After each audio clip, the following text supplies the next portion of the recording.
अस्सलामुअलैकुम। कैसे हैं आप लोग? उम्मीद है सब खैरियत से होंगे, सब ठीक ठाक होंगे। अच्छा जी, जिस दिन इब्रार भाई और बाबर भाई साहब का वलीमा था, उस दिन इब्रार भाई आए थे डेली रूटीन वाली आंटी के व्लॉग में और उन्होंने बोला था कि लोग मुख्तलिफ कमेंट्स कर रहे हैं। लोग बोल रहे हैं कि बड़ा एटीट्यूड आ गया है, जो बात करने की तमीज़ नहीं है, या हर टाइम फ़ोन जो है वो कान से लगाया हुआ है। और साथ ही साथ अदनान भाई साहब को भी उन्होंने आड़े हाथों लिया था और कहा था कि बंदा बता देता है, पहले बंदा बता देता है ताकि उस लिहाज से बंदा जो है वो अपने आप को पेश करे व्लॉग में। लोगों ने जनाब इस बात पे भी बड़ी तनकीद की। लोगों ने कहा कि बहुत ही बदतमीज़ी के साथ, बहुत ही रूड होकर बात करके गए हैं इब्रार भाई साहब। लोगों ने बहुत ज़्यादा नेगेटिव कमेंट्स किए, लेकिन मैंने इस टॉपिक पे कोई भी वीडियो नहीं बनाई थी क्योंकि मुझे पता है कि लोग हमेशा तस्वीर का एक ही रुख देखते, दूसरा रुख नहीं देखते। हालांकि मैंने खुद भी इस टॉपिक पे वीडियो बनाई थी कि बहुत ज़्यादा एटीट्यूड में इब्रार भाई साहब भी और बाबर भाई भी, और उनके जो फ़ोन है वो उनके कानों से हट ही नहीं रहे, जैसे कोई बहुत बड़ा बिजनेस चला रहे हों। वो बातें बिल्कुल दुरुस्त है, उनका एटीट्यूड अपनी जगह पे बहुत ज़्यादा गलत था, वो सबको नज़र भी आया है, सब ने उस पर बात भी की है। लेकिन उनकी ये बातें भी बिल्कुल ठीक थी कि हर टाइम बंदे को वीडियो नहीं बनाते रहना चाहिए। बंदा बता भी देता है कि हम वीडियो बना रहे हैं और ये चैनल पर लगेगी या टिकटॉक पे लगेगी या कहीं पे इसको पोस्ट किया जाएगा, बंदा उस लिहाज से फिर जो है वीडियो बनवाता है। अब देखें, इब्रार भाई साहब अपनी शादी के लिए तैयार हो रहे थे, शेरवानी वो पहन रहे थे, पेट उनका नज़र आ रहा है, और किसी वीडियो बनाने वाले ने वीडियो बना के टिकटॉक पे पोस्ट भी कर दी है। बहुत बुरी बात है। हर इंसान की प्राइवेसी का ख्याल रखना चाहिए। ऐसा नहीं व्लॉगिंग में अंधा हो जाए इंसान कि कोई इंसान कपड़े तब्दील कर रहा है या कोई तैयारी कर रहा है तो आप उसकी भी वीडियो अपलोड कर दें। इसी पे वजीदा की जाके बात करेंगे। और अदनान की शादी के हवाले से भी ऐसे क्लिप्स मेरे हाथ लगे हैं जो कि मैंने आप लोगों के साथ शेयर करने हैं। बहुत ही मज़ेदार वीडियो होने वाली है। आप सब लोगों से गुजारिश है कि वीडियो को आप लोगों ने फुल वॉच करना है, लाइक करना है, शेयर करना है। चैनल पे फर्स्ट टाइम आए तो चैनल को सब्सक्राइब ज़रूर करना है। तो सबसे पहले बहुत पुराना एक ये क्लिप है, ये आप लोग इसकी वॉइस सुने। आंटी जी क्या बोल रही हैं शादी के हवाले से, और अपने बच्चों की शादी के हवाले से भी, और अपनी शादी के हवाले से भी क्या बातें कर रही हैं। आपको पता है अब एसकेटी रोज़ वीडियोस नहीं बनाती। अब कभी कभार जब कोई मज़ेदार सी बात करनी होती है या कुछ इस तरह का होता है तभी मैं वीडियो बनाती हूँ और तभी आप लोगों के साथ शेयर करती हूँ। तो उसी हवाले से ये मेरे हाथ आज एक क्लिप लगा है, शादी के हवाले से बात हो रही है, तो मैंने सोचा ये क्लिप तो मैंने आप लोगों के साथ शेयर करना है, तो आप ये सुने। आप सोच रहे हो कि मेरे बच्चे जो हैं बड़े बड़े हैं, लेकिन आपको ये बताती चलूँ कि मेरी शादी जो है वो बहुत जल्द की गई थी। मैं जब छोटी थी, इतनी मेरी उम्र नहीं थी, तकरीबन मेरी 14 साढ़े 14 साल उम्र थी जब मेरी शादी की गई। तो उसके बाद जो है वो बच्चे भी होते कि चले गए, तो भी बस विलेज में, देहात में जो है छोटे छोटे बच्चे को ब्याह दिया जाता था। लेकिन अब हम ऐसा नहीं करते क्योंकि अब हम समझदार हो गए, पहले वाले दौर नहीं रहा। तो अब हम अपने बच्चों को तलीम भी दिलवाते हैं और आला तलीम के बाद हम उनका मुस्तकबिल बनाएंगे और फिर उनकी शादियों का सोचेंगे। इसीलिए अभी मेरे बेटे 4 बेटे हैं, उनकी शादी का कोई इरादा नहीं है। पहले बच्चों की आला तालीम मुकम्मल करवाई जाती है, उसके बाद अब हम शादियों का सोचते हैं। अभी हम समझदार हो गए हैं। ये आज से 4-5 साल पहले की वीडियो है जब आंटी जी समझदार हो गई थी।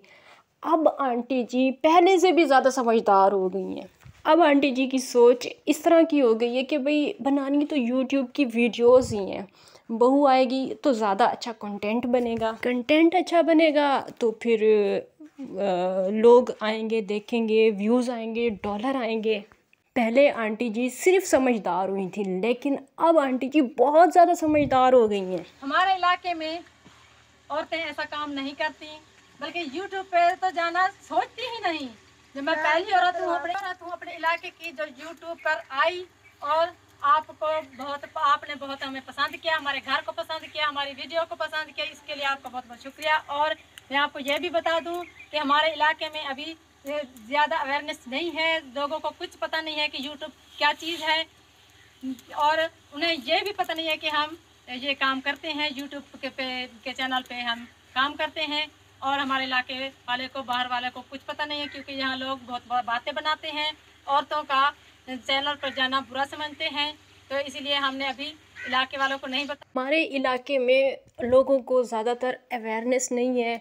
लोग चैनल पे आने के लिए, औरतों का अगर मतलब औरतें चैनल पे आएँ तो इस चीज़ को लोग बुरा समझते हैं। मेरा ख़्याल है, मेरी ये ज़ाती राय है कि जो लोग बुरा समझते थे इनका चैनल पे आना, इन औरतों का चैनल पे आना, जो लोग बुरा समझते थे उन सब लोगों का इंतकाल हो चुका है, क्योंकि अब ये औरतें बिल्कुल बेलगाम होके यूट्यूब पे और टिकटॉक पे छोड़ दी गई हैं। क्योंकि एक होता है ना कि यूट्यूब पे काम करना, टिकटॉक पे काम करना, वो इतनी कोई बुरी बात नहीं होती, हर कोई करता है, मैं भी यूट्यूब पे काम करती हूँ, लेकिन बिल्कुल लावारिस हो जाना वो एक अलग बात होती है। तो ये औरतें बिल्कुल लावारिस हो चुकी हैं, ये चाहे जो मर्जी अब करती रहें, अब इनको पूछने वाला कोई नहीं है। हालांकि पहले इन्हीं औरतों का चैनल पे आना बुरा समझा जाता था। हमारी प्यारी आंटी जी की बहुत शुरू से ही आदत रही है आके बड़े बड़े भाषण देने की, बड़ी बड़ी कहानियाँ सुनाने की, लेकिन फिर मसला ये हो जाता है कि आंटी जी अपनी कही हुई बातों पे कायम नहीं रहती, भूल जाती हैं शायद। मेरी आपसे गुजारिश है आंटी जी कि आप किसी भी चीज़ में, किसी भी मामले में हद से ज़्यादा तजावुज़ ना किया करें। बहुत शुरू की वीडियोज़ में आप अपनी एज कम बता रही थी, मतलब अपने आप को छोटा कह रही थी कि मैं छोटी बच्ची हूँ, मेरे बड़े बड़े बच्चे कैसे हो गए। हालांकि व्यूवर्स वो बड़े बड़े बच्चे इनके थे भी नहीं, उनमें से जो सबसे बड़ा ये गिनवा रही थी कि मेरे 4 बेटे हैं, सबसे बड़ा ये इब्रार भाई साहब को कह रही थी। तो इब्रार भाई साहब तो इनके बच्चे ही नहीं थे, और उनकी वजह से इन्होंने इतना बड़ा भाषण दिया था कि आप लोग सोचते होंगे कि मेरे बच्चे इतने बड़े बड़े कैसे हैं, मैं तो इतनी बड़ी नहीं हूँ, मतलब मेरी तो छोटी उम्र में शादी हो गई थी, 14 साल की मैं थी तब मेरी शादी हो गई थी, तो इसी वजह से मेरे जो हैं वो बड़े बड़े बच्चे हैं। सिंपल सा उन्हीं दिनों बता देती कि इब्रार मेरे देवर का बेटा है, और ये जो बाकी 3 छोटे छोटे बच्चे आपको नज़र आते हैं ये मेरे बच्चे हैं। सिंपल सी बात थी, लेकिन नहीं, आंटी जी ने हमेशा झूठ बोला है, हमेशा हर चीज़ में हद से ज़्यादा तजावुज़ किया है।